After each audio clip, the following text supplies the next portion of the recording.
Bom dia a todos. Gostaria de saudar e cumprimentar a presidente da turma, desembargadora Tequila Cuevo, desembargador relator Johnny Walker, desembargadora Tildes da Conjongas, desembargador José Folo Robeco, procurador da Justiça Drizinho Chuchu.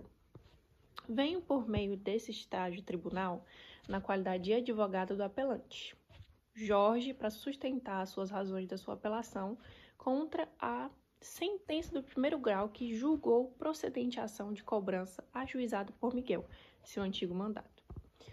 Trata-se de um caso em que, ora, apelante conferiu auto poderes gerais para gestão de bens imóveis, mas em nenhum momento lhe conferiu poderes especiais, expressos para aliená-los, conforme exige o artigo 661 do Código Civil, que eu posso ler.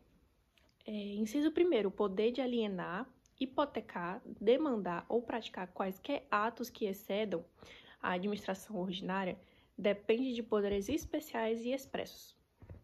Não há, portanto, qualquer dúvida jurídica sobre a existência de poderes de venda de imóveis.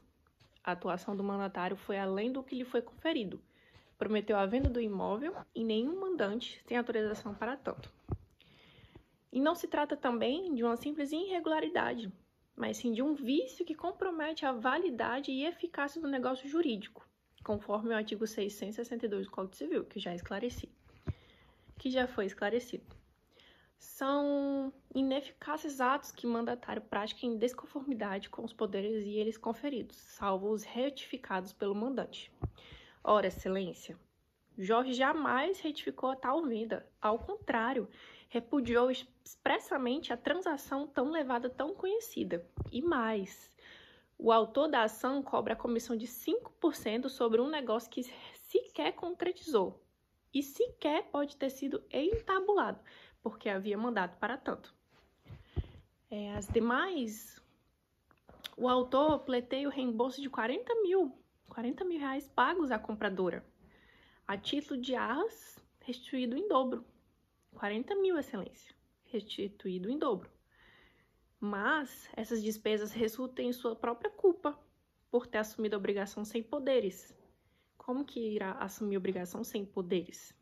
E como bem dispõe o artigo 667 do Código Civil, que eu novamente posso ler para todos.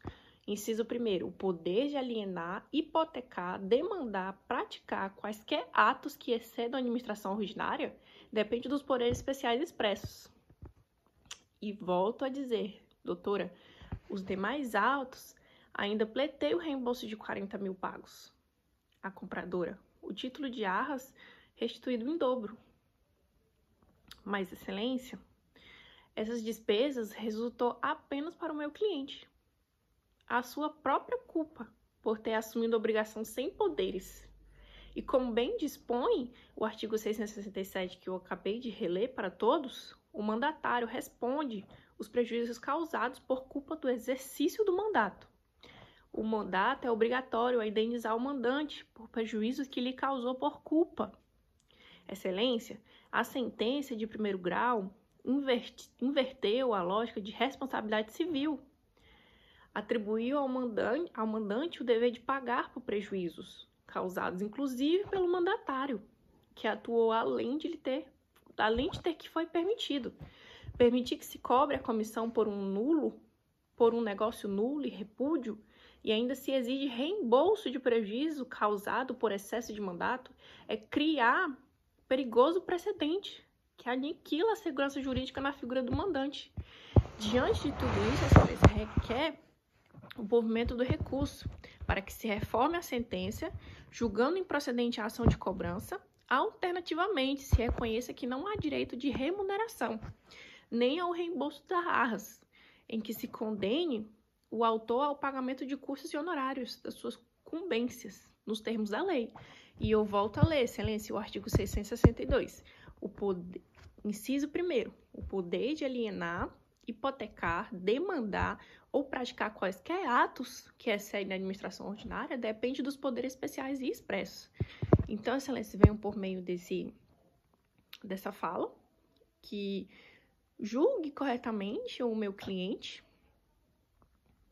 E eu agradeço pela atenção e que reveja as minhas falas e o meu cliente. Quero agradecer a todos que estão presentes nessa sala, a senhora presidente da turma, desembargadora Tequila Cuervo, o desembargador relator Johnny Walker, a desembargadora Tilde das Condongas, desembargador José Flo Rebeco e procurador da Justiça Drizinho Chuchu. Muito obrigada.